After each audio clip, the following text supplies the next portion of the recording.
الحمد لله وكفى والصلاة والسلام على عباده الذين اصطفى لا سيما على سيد الرسل وخاتم الأنبياء أما بعد فأعوذ بالله من الشيطان الرجيم بسم الله الرحمن الرحيم ولتكن منكم أمة يدعون إلى الخير ويأمرون بالمعروف وينهون عن المنكر صدق الله العظيم۔ انتہائی واجب الاحترام صدر مجلس حضرت علامہ آغا جواد نقوی صاحب اور دیگر معزز مہمانان گرامی اور سامعین، السلام علیکم۔ سب سے پہلے تو مجلس تحریک بیداری امت مصطفیٰ کے منتظمین کراچی کے وہ قابل صد مبارکباد ہیں آج کے اس پروگرام کے انعقاد پر۔ اس قسم کے مجالس کا بنیادی مقصد اپنے اکابرین اور اپنے بزرگوں کی تاریخ سے واقفیت حاصل کرنے کے لیے ہوتا ہے، اور قرآن مجید کی یہ آیت کہ لازمی ہے کہ تم میں سے ایسا ایک گروہ ہو جو خیر کی جانب بلاوا دے، وَيَأْمُرُونَ بِالْمَعْرُوفِ، و خیر یہ ہے کہ بلائی کے جانب توجہ دلائے اور برائی سے لوگوں کو روکے۔ یہ عمل آغاز انسانیت سے حضرت آدم علیہ السلام سے شروع ہوا تھا،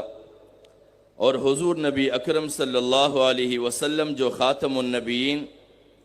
اس پر آخری دفعہ اس آیت کا نزول ہوا، اور اس کے بعد یہی ذمہ داری انسانیت کے اس طبقے پر عائد ہوتی ہے جو اپنے آپ کو انسانیت کا رہنما طبقہ کہتا ہے، اور وہ رہنما طبقہ اپنے اپنے ادوار میں ذمہ داریاں نبھاتے رہے، یہاں تک کہ ایک وقت ایسا آیا کہ جب اس طبقے کو وسعت ملتی رہی تو پھر وہ اپنے ذمہ داریوں سے غافل ہوتے رہے اور اپنے ذاتی مفادات اور خواہشات کی تکمیل کے اسیر بن گئے، اور پھر اس کا نتیجہ یہ ہوا کہ رفتہ رفتہ دنیا سے اسلام کا بحیثیت نظام گرفت ختم ہونے لگا، اور بحیثیت نظام اسلام کا دنیا پر کوئی وجود باقی نہ رہا۔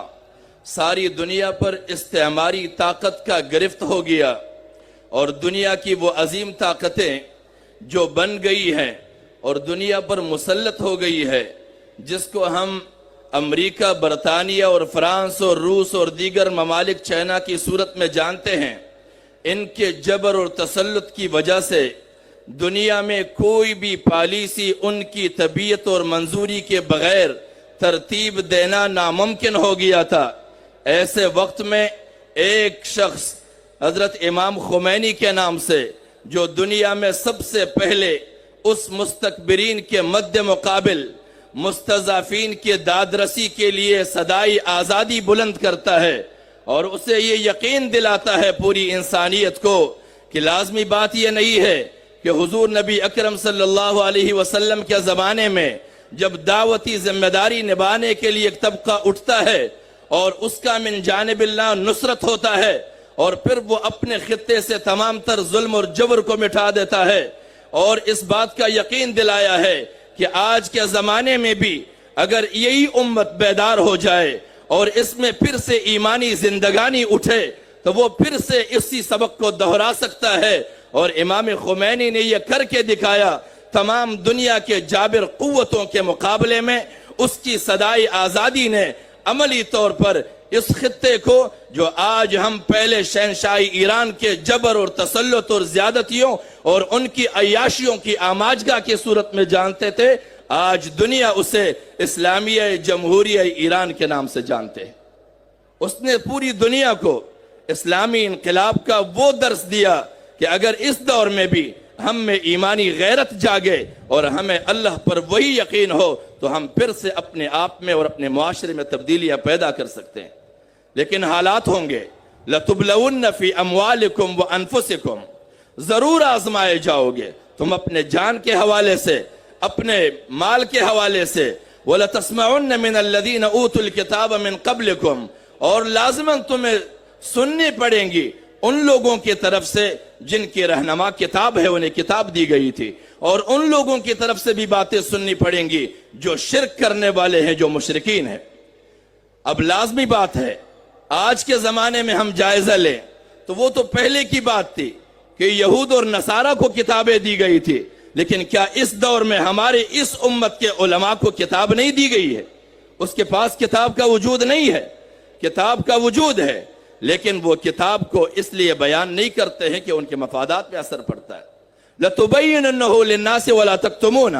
قرآن میں یہ ہے کہ ان لوگوں کو جو کتابیں دی گئی تھی وہ اس لیے تھی تاکہ واضح طور پر لوگوں کو بیان کر دیا جائے کہ کتاب ہماری رہنمائی کیا کرتا ہے. وَلَا تَكْتُمُونَ، اور اس میں کچھ چھپانا نہیں ہے. فَنَبَذُوهُ وَرَاءَ ظُهُورِهِمْ، انہوں نے پس پشت ڈال دیا کتابی تعلیمات کو. اور ہمارے اس دور میں بھی ہمارے علماء نے کتاب اللہ کی تعلیم کو پس پشت ڈالا ہے، اپنے ذاتی مفادات کو آگے رکھا ہے، اپنے ذاتی مقاصد کو آگے رکھا ہے، کیونکہ انہوں نے دنیا کی عالمی طاقتوں سے مستفید ہونا ہے. اور جو فکر ہمیں بتایا جاتا ہے کہ ایران کی اسلامی جمہوری انقلاب جو ہے وہ صرف اور صرف شیعی انقلاب ہے، وہ اسلامی انقلاب نہیں ہے، یہ اس کی اختراعی فکر ہے. اور یہ اختراعی فکر جو ہمارے علماء کرام بیان کرتے ہیں یہ ان کی اپنی تحقیق نہیں ہے، ان کی معلومات نہیں ہے،